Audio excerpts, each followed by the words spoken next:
Lo acusan de lo peor.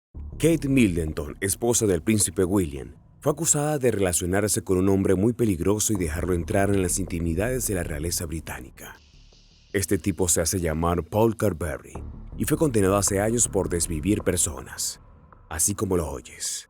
Ahora la polémica está servida y todos miran con juicio severo a Kate Middleton, quien ha sido amiga de esta criminal durante años. ¿Qué está pasando por la mente de Kate Middleton en estos momentos? ¿Acaso un delincuente de este calibre puede redimirse? Lo descubriremos hoy en Grandes Semblanzas, tu canal de confianza.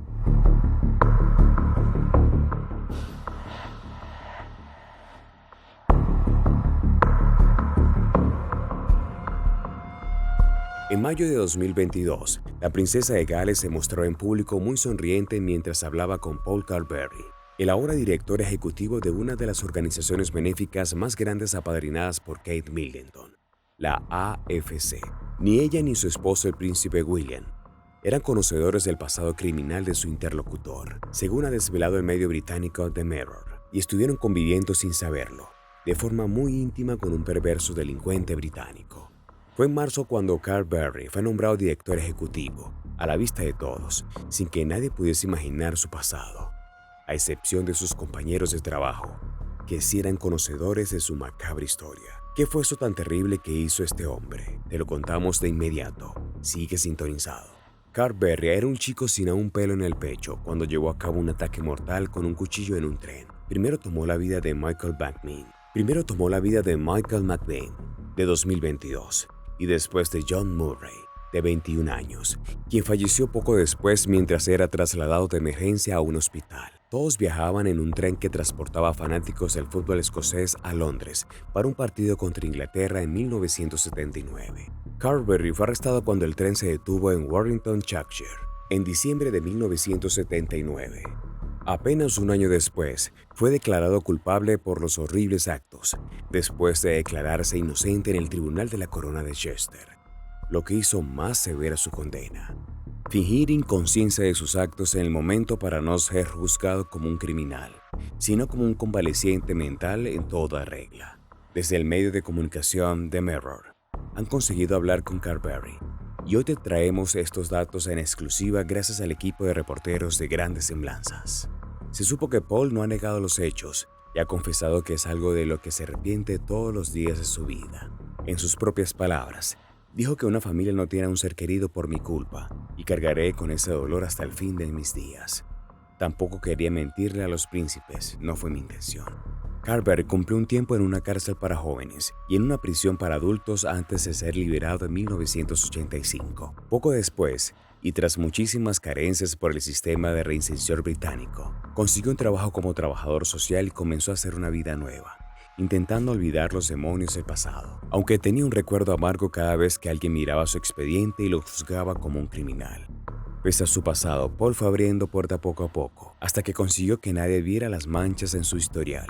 Difícilmente logró convertirse en empleado de AFC, cuyo objetivo es proteger y apoyar a los jóvenes del Reino Unido y todo el mundo. Tampoco le ha impedido conseguir un puesto en el grupo de trabajo sobre delincuencia organizada y seria en su Escocia natal, con la misión de frenar las bandas juveniles. El puesto mencionado en la organización benéfica le permitió conocer al hijo mayor y a la nuera de Carlos III. La duquesa es una gran partidaria de nuestra organización benéfica. Tuve el honor de hablar de nuestro trabajo con el duque y la duquesa, dijo tras su encuentro. AFC ha asegurado a The Mirror que el palacio fue informado sobre la condena por el crimen de Carberry el pasado mes de marzo, cuando ascendió y se convirtió en director ejecutivo. Lo cierto es que no hay ni una muestra por escrito en la organización que narre su historia ni apruebe alguna de que Carberry la haya mencionado alguna vez durante sus apariciones públicas o artículos, por lo que si verdaderamente esta condena era del conocimiento de la corona, aún es un misterio. En este sentido, un portavoz ha asegurado que los fideicomisarios que nombraron a Paul Carberry como director ejecutivo lo hicieron con pleno conocimiento de su pasado, que es un asunto de dominio público y de gran exposición mediática. Se unió a AFC como gerente en 1994. La organización tenía pleno conocimiento de su pasado. Paul ayudó a miles de jóvenes, incluidos los involucrados en delitos, contribuyendo a encontrar trabajo para muchos de ellos, a evitar la explotación criminal y alcanzar su potencial. Antes de la entrevista para el cargo de director ejecutivo, tuvo una conversación con el presidente sobre su condena.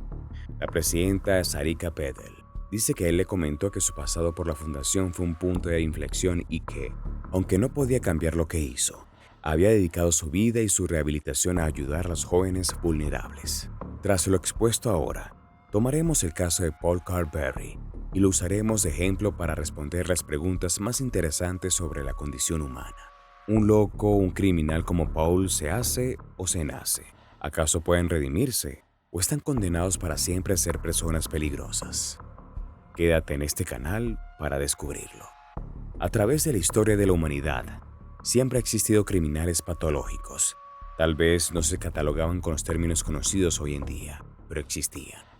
Una vez que nació esta ciencia, se empezó a estudiar al criminal desde el punto de vista psicológico, para entender su comportamiento y qué factores influyen para que sea un delincuente.